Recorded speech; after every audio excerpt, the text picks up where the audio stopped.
Hello, welcome. Jack and Jack show. Jack Stroudley alongside me. Jack, how are you? Very well, mate. Very well. How are you? How are you keeping? Yeah, not too bad. I mean, got back here 1:30 this morning from Nottingham Forest. Forest winning by 3 goals to 1. After Fulham drew 3-3 with Sheffield United at the weekend. So from the highs of Spurs to these to the sort of bit of a reality check with Fulham. However, it's not the end of the world. Let's get into it. But before we do, just a word from our sponsor, Green King. We thank them again for their support on the channel this season. It's where football's more than a game. And if you can't make it down to Craven Cottage for a game, head to a Green King Sport Pub and you can watch the action there. There's loads of games on. We were on last night, of course, TNT Sports. There's I suppose by the time this comes out, we'll already basically be kicked off. But Arsenal, of course, playing Luton tonight on TNT, Brentford playing Brighton, and Man City hosting Aston Villa. But we look ahead to the weekend. Actually, on Thursday, you can watch Liverpool, Sheffield United, and Chelsea versus Manchester United as well. This weekend, the early kickoff is at Selhurst Park. Palace take on Man City. Fulham play at 3 against Newcastle. The late kickoff, Brighton v Arsenal. And the Sunday games are... Man United, Liverpool at 3:30. Sheffield United, Chelsea's at 12:30. Is it? No, sorry, 5:30. I didn't even realise that. I thought it was much later than that. And then, earlier than that. And then the later game at a weird time that's been moved for some reason. Spurs versus Nottingham Forest at the Tottenham Hotspur Stadium. And that, can all be seen at a Green King pub and having a few pints or non-alcoholic beverages. That is absolutely fine. Jack, I saw you at Blades, and that was really good fun and a really fun point to get from 3-1 down or 4-1 down as some thought and left the ground early and didn't see what happened afterwards. And then we lost to Forest last night. What do you make of that? I mean, in terms of the Forest game, I think it's very easy to sit here and criticise Fulham, which I will do, because I do think that, particularly in that first half, I thought we were very, very poor. But I think all of the credit has to go to Nottingham Forest in terms of the way that they set up.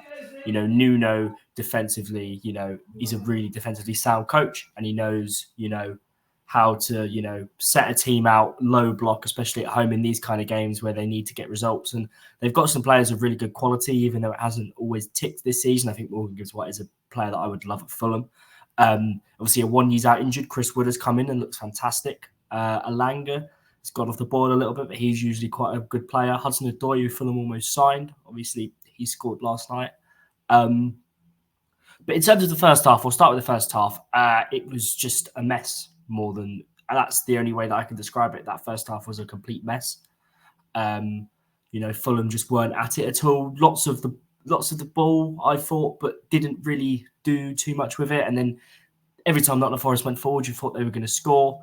The first goal is really poor from Kenny Tete. Then they almost scored a second. I can't remember who it was, but they flipped the ball over Tosin, and Tosin was well out of position. And then it forced a really good save out of Bernd Leno. And then the second goal was the really weird Chris Wood one, where it shot and then Leno kind of seemed to be kind of in no man's land and was kind of just stood there as wrong-footed. And then the third one, again, it's a simple 1-2 between Danilo and Gibbs White. Gets in between kind of that triangle of Tete, Tosin and Polinia. And it's a really good finish. Second half was better. Pereira into Tosin scoring a goal kind of, identical near enough to what he scored at Nottingham Forest last season. And Fulham kind of knocked on the door a little bit. Tete hit the bar. I think a double try hit the post as well. Nico Williams also hit the bar for Nottingham Forest in that second half. So Fulham were better in the second half, but the first half was so poor that the game was just completely away from us. Yes, it was disappointing to see. It's weird because obviously you get 9 points out of teams like Brighton and Manchester United and Spurs, and then you get 1 point out of Nottingham Forest and Sheffield United, albeit away from home. Form away from home has been very worrying this season. Luckily, we're basically in the exact same position we were last season. 39 points, trying to get up to 40, and it's taken well, not a while, but it's taking some time. Our next game is against Newcastle. We were still on 39 points heading into mid-April when we're only at the start, so we could be on track to have a better points tally than last season and this stage last season if we beat the Toon or get a point from them on Saturday. We could beat the points tally record this season. That would be really fun. Just a word on last night being in the crowd. I thought the Fulham fans, some good numbers for a midweek game, and the players seem to appreciate that coming over at the end of the game. I'd lost interest by 2-0. I just thought, right, down to the concourse and we'll have a pie and a pint ready. And then we went up for the second half just because there was 45 minutes to go. And then, yeah, we looked like we could have maybe got back into the game, but if we'd have taken a couple more chances, it could have been interesting. Then again, Forest could have scored a couple on the break as well. They hit the bar and hit the post, and it just causes all sorts of problems, really. Bit of a weird game. Obviously, we made 3 changes in the first half. That was pretty damning from Marco Silva. And I think it's the case of, look, we are like mid-table. I, as a fan, I have the mentality of we're on the beach for almost like a couple of months now. But it's very frustrating for Marco Silva to be like, look, we need to strive to be as best as we can, and we put in a first half performance like we did there. That's very disappointing to see, and it was disappointing. Made the journey up, and we were disappointed to basically have the game over by half time. But we live to fight another day. It doesn't really affect us too much. If anything, it's quite a good thing. If you look about it, if Brentford are in trouble and they don't win tonight against Brighton, and Luton get some points soon, it sets us up for going to the GTEX to really ruffle some feathers and get them closer to the drop zone. Of course, that being said, you want Fulham to win games, and let's just look ahead to Newcastle now. There's no point dwelling on what happened. Great goal from Rodrigo Muniz on Saturday, unbelievable. Great scenes in the away end. Good comeback. And we look ahead to Newcastle, a team who've already played this season twice and lost 5-0 in aggregate across the 2 games, 3-0 away, 2-0 at home in the Cup. But Newcastle have got so many injury issues right now. Trippier's out. They made like a whole 11 of players who are injured. And it had like Wilson, it had Joelinton, Pope, Trippier, Lascelles, like some really key big players for them. However, Alexander Isak is a player on fire at the moment. Last night, he scored a great goal against Everton, following from 2 he scored against West Ham at the weekend. How do you see this one going? Yeah, I think you've kind of summarised it well there in terms of course, Newcastle have got lots of injury problems at the moment. Last season for them was so absolutely unbelievable, and I think maybe this year is maybe a little bit more of a reality check for them. Maybe they overachieved a little bit last season. Obviously, adding on top of that the fact that they lost, they've lost quite a few players. Fulham are very good at home. I think this away form is something that we need to address. This season it hasn't mattered too much because we are so good away from home. But maybe next season it's something that Marco needs to address. But we are really good at home. And I think that will continue, to be honest with you. I can see Fulham getting something out of the game. Marco's going to, you imagine, put a rocket up the Fulham players' arses and kind of get them up for it. It wouldn't surprise me if you made a few changes for the game as well. Not everyone, but a large percentage of the players who played last night and also played at Sheffield United as well. I know it was a fantastic comeback. We've conceded 6 in the last 2 against teams who are down the bottom. They're going to have a point to prove, and they're going to want to try and prove that to Marco. So it wouldn't surprise me if we made a few changes on Saturday. Absolutely. It's so annoying because we've been absolutely like, this team's really good. We're one of the best in the league right now, and then they go and put in performances like they did. Even Saturday wasn't a great performance in terms of defensively. I thought going forward we looked pretty good, but yesterday was a bit of a shambles. So yeah, this is going to be a tough game. I think Newcastle, I can't really put my finger on them at the moment. At home, we're very good, and I expect a reaction, like you say. I think this will probably be a 1-1 draw, I think. Yeah. And in terms of a team, This is quite tricky because a couple of weeks ago, this was very straightforward. You know your 11, it's sort of set in stone. However, given what happened last night, I feel like we need to change some things around a little bit just to freshen things up. It's near the end of the season. We've got nothing really to play for anymore, I don't think. I think Brighton, if they get a result today out of Brentford, we might have to kiss goodbye the faint European chances, but I don't think that's going to happen anyway. Leno in goal. Tete got a lot of stick, didn't he, last night? A lot of stick. Castagna comes in for me. Bassi and Diop, maybe, but Diop hasn't even been the match day scored the last couple of games, so Yeah. I think he's ready to go in terms of it's just down to having a fully fit squad. So maybe we'll be a bit controversial. We'll put Diop in over Tosin, although he did score. Okay, we'll put Diop in. Robinson, key player. Paulinho, Reed comes in for Lukic. Harsh on Lukic, by the way, who got subbed early. I think there was a point being made on Twitter that Paulinho maybe should have been subbed, but I don't think taking a player off who has been on the brink of leaving the club in a first half game when you're 3-0 down is the best thing to do. His head might have gone to a different universe, I'm sure, if he'd have been subbed off. So Paulinho, Harrison Reed, Pereira deserves a place in the team after last night's performance. And then, do you know what? Let's do it. Let's start Adama Traore. Might as well. Bit of fun. And then on the left, let's play Willian. And then up front, we will play Money Muniz. I think that's how we should go. Bit rogue. Yeah, I think I'd make a couple of changes to that. So obviously, Leno in goal. I think Castagna will start at right back. Now, I love Tete. I think he's been really good for us, but he didn't have a particularly good game last night. So I think Castagna will come back in. Bassi, I think Tosin or Diop's a bit of a flip of a coin because I really want Tosin to succeed, but he's been so poor in these last couple of games. I know he scored. So if Diop came in, I wouldn't be surprised. Robinson, I thought he had a decent game last night, so I'd keep him in the side. Paulinho is obviously, a shoe-in. I agree with you. I think Harrison Reed will probably come in. And I thought Andres Pereira, I saw a couple of people giving him stick yesterday, but I actually think he had a particularly good game. In terms of his set-piece delivery, it was actually more akin to a performance that we, saw from him last season, where, maybe in open play he wasn't contributing too much, but he always seemed to be on the end of or be able to produce a really good dead ball. Muniz obviously up top. Adama Traore, I personally wouldn't start. That's fine. Just a bit of fun. There's a lot of because there was a lot of talk, after his performance against Manchester United and his performance against Sheffield United, where it's like, is he more than just someone who's going to come off the bench in the last 15, 20 minutes? I thought he was pretty poor last night, to be honest with you, when he came on. I just thought he was very, very one-dimensional, and because they had a low block, and they were sitting deep. I'd argue that's what happened against Sheffield United when he came on.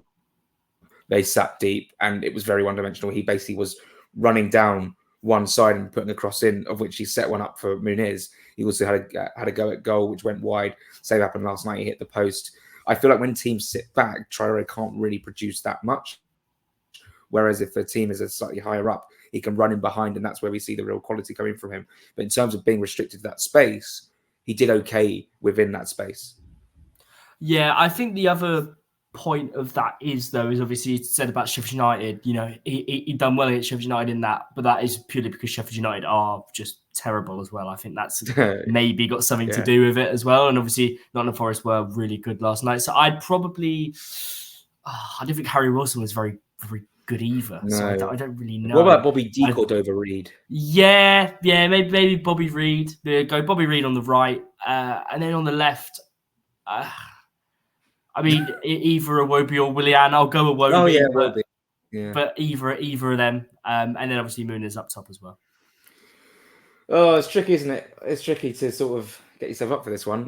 Maybe if we'd have recorded this maybe tomorrow, I'd feel a little bit more, well, here we go, come on, Fulham. But I'm not angry or anything. I'm not disappointed. Well, I'm disappointed, but I'm not like so anti-Fulham. Like, I'm just a bit like, it's quite hard to sort of, when you take off 3 players in the first half, that's quite damning. So you need to sort of think, how's Marco going to approach this next game? And it's not like we're playing an easy team in Newcastle who could very much easily pick us off. And I think we just need to stop the rot. We need to stop conceding goals, especially in the I say our home form is still very, very good. I mean, if we were to win this one on Saturday, I think we just reflected and go, look, we're really, really good at home and we're just really bad away from home. I mean, that's pretty obvious all season, but I think if we were to beat Newcastle, that'd be quite an impressive result. Anything more to add before we what's your score prediction? In terms of score prediction, I also think it's going to be a draw. I think 1-1 sounds about right. I think you're right in terms of the fact of, it's just our home form is really good and our away form is really bad. And that's just an area that Marco Silva needs to address, which is I mean, it's not fine because like if I went to Forest last night, frankly I was working so I couldn't. But if I went to Forest last night, I wouldn't. I think I would be more annoyed than I am, given the fact they were just so poor, and that it was over after about half an hour, really. It was, yeah. So, you hate being involved in those sort of games. That's very unlike us as well. Yeah. I think that's the thing. I remember watching the game with my dad last night, and who's not a Fulham fan, and we were talking, and he was just, and I remember I vividly said to him before the game, I remember saying, the one good thing about Fulham under Marco Silva, unlike other managers, is we never go to games and get completely turned over. And here we are, 3-0 down at half time, and I'm thinking, well, that's just proved me horribly wrong because that's so unlike Fulham under Marco.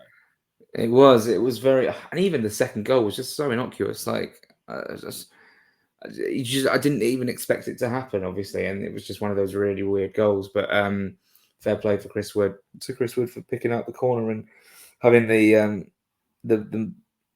vision to go for it. I mean, yeah, would you? I mean, I've gone to a lot of ways this season and seen us win only once, missed United, which is gutting. But overall, I've had quite a nice time this season. Honestly, it could be much worse, and that's why I think coming out the ground and hollering and swearing and effing and jeffing, it's just I just go, you know what? Let's just go home and we'll go on to the next one.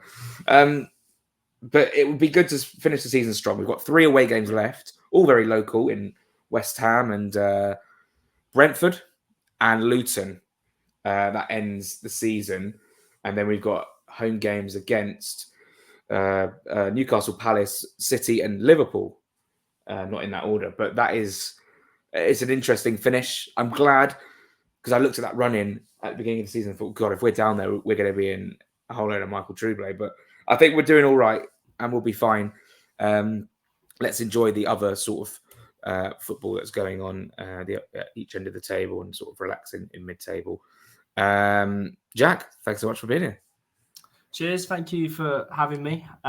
Those of you who are going to the Newcastle game, hopefully it's much more enjoyable than the Forest one. I'm sure it will be. I can't imagine that we're going to concede three games on the bounce. That would be really quite damning. Well, given what you said last night and then what happened, you just never know. Yes. Yeah, that's a good point. I think there'll be a reaction. I think there'll be a reaction. I think Marco will be aware of it, and this isn't. We're not a team that is poor game on game. There's a lot of times where we've had a poor performance and we've bounced back really well. Even the championship days under Marco Silva. So I'm not kind of too worried about it. I think we'll still end the season strong. Yeah, I mean it's one of those weird ones where nothing really much to play for anymore. If we get a couple of wins on the bounce, then suddenly you could start looking at those European places again. But it does feel like that inconsistency is what's cost us this season, which is a shame because it basically happened last season as well. We could have got Europe, but we were just a little bit inconsistent at times. But we were a newly promoted team. We'll be in the Premier League next season. That's fine. Oh, also worth mentioning the accounts that came out. I mean, you know what? We can go into this in more detail maybe next week when they get published in full. But the brief summary was fairly encouraging. However, I did some quick maths and realised you can only lose 105 million over 3 years, and we've lost about how much was it in the end? I can't remember. Was it like 70 something over a couple of years? We lost basically 26 million last year. and that was due to the revenue. You know what? Let's get into this at another stage because those accounts will come out, and hopefully Kieran Maguire will have some really good threads on it as well. I can see my internet is lagging as well, so we should call it a day. Thanks so much for watching. And we'll see you at Craven Cottage on Saturday against those pesky teams.